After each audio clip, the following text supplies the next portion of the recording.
Reactive training systems. So we've got 16 lifters competing at the World Championship in Calgary this week, and I wanted to talk a little bit about how we've gone about developing those lifters and peaking them on time for this competition. So I'm putting this out there a little bit because the competition hasn't happened yet, and I'm going to be talking about our peaking strategies for them.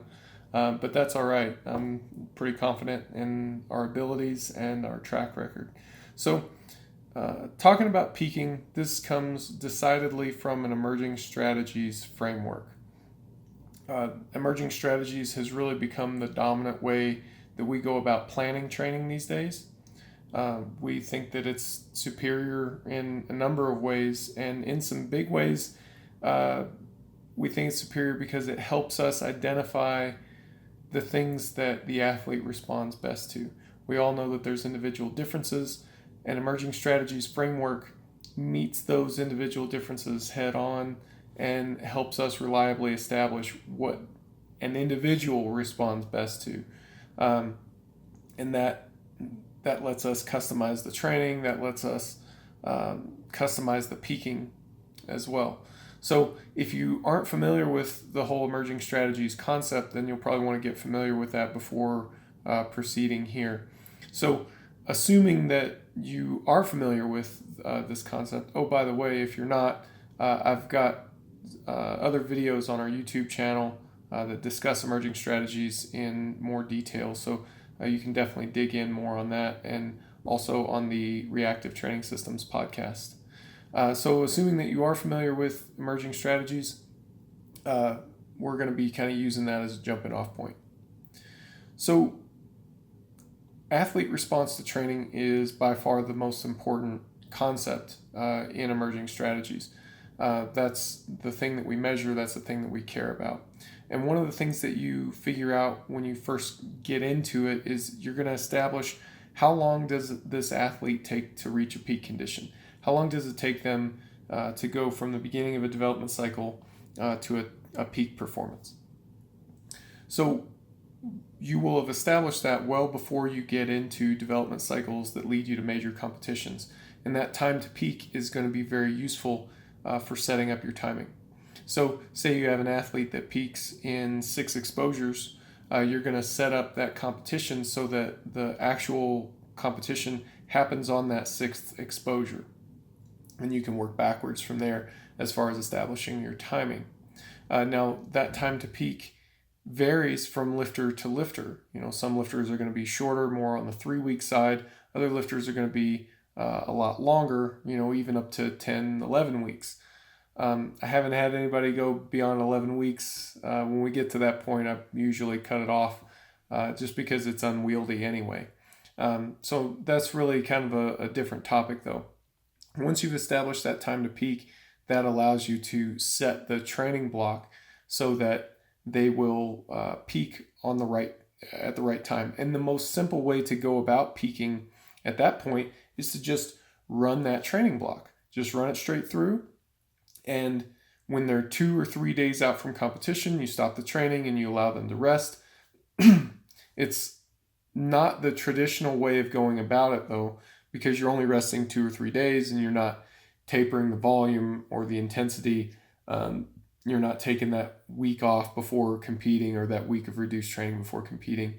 But that's probably the most reliable way that you can produce a consistent peak for your athlete.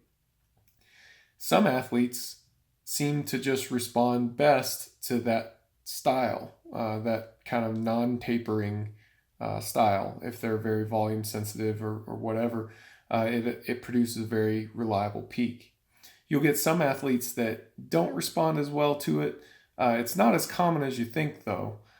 Usually it's your more emotional lifters, your very strong lifters, or your very heavy lifters, and usually a combination of a couple of those things.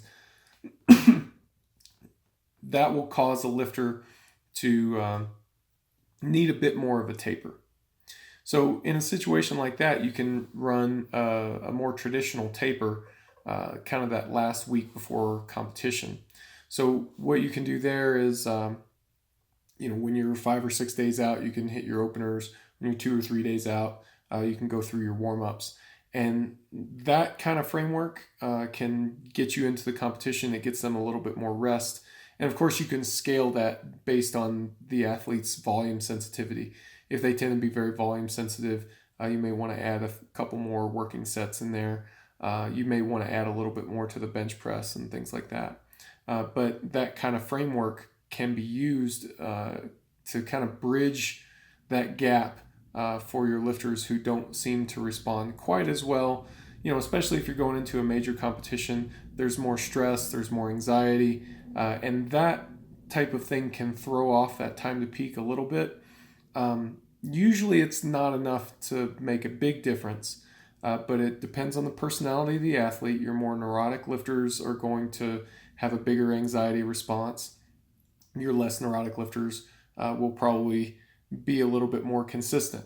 If they've got a consistent pattern of life outside the gym, then that will be the whole thing will be a little bit more consistent and reliable. If their life is more chaotic, then it won't be. So there's definitely some inter-individual variability there, and that will affect how you're going to go about planning this. And really, you're not going to know until you get in the thick of it. So as you come into the final weeks of training, you should be watching the athlete's response and kind of monitoring their performance.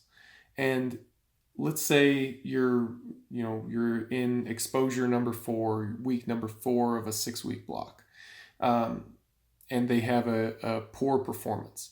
Does that mean that you should change the training, maybe modify it, maybe throw in a taper, or should you stay the course? Well, I would say that usually that depends on what's typical for that athlete.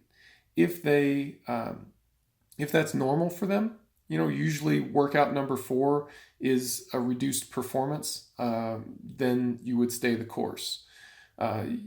It's amazing how consistent some of these things can be for lifters once you give them the opportunity to be consistent through kind of the whole emerging strategies framework.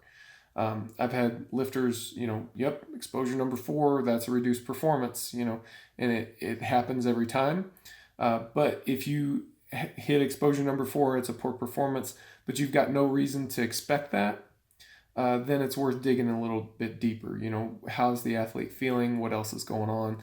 There may be cause to make some modifications, especially if there's no smoking gun. If it's something like, oh, hey, I forgot to eat today, then you may say, okay, dummy, don't do that again and stay the course. But if they're like, look, man, everything was normal, it's just that this workout wasn't happening, then that's a good reason for you to maybe assume that because it's a competition block, because there's just intrinsically more anxiety that's going to happen for a lifter going into a major competition, that some things are different and some things need to change. So that's pretty much the nuts and bolts of how we go about it, and how we go about managing that whole peaking process for our lifters. It's kind of a basic overview. As I'm sure is clear, you can get into a lot of depth with these types of things. I just think it's worth noting that since we've got so many lifters that are going to the World Championship, and they compete at such a high level and so visibly, that we've got a lot of skin in the game on this.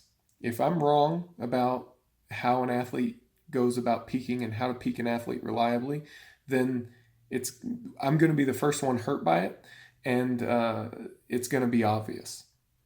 Now, I can also say that I don't think we're wrong on this, because we've been doing this for a number of years, and it's produced the most consistent results that I've seen in my coaching career.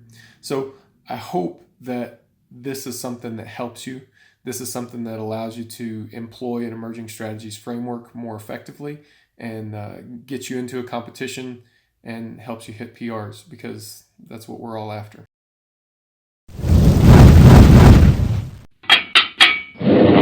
Reactive Training Systems.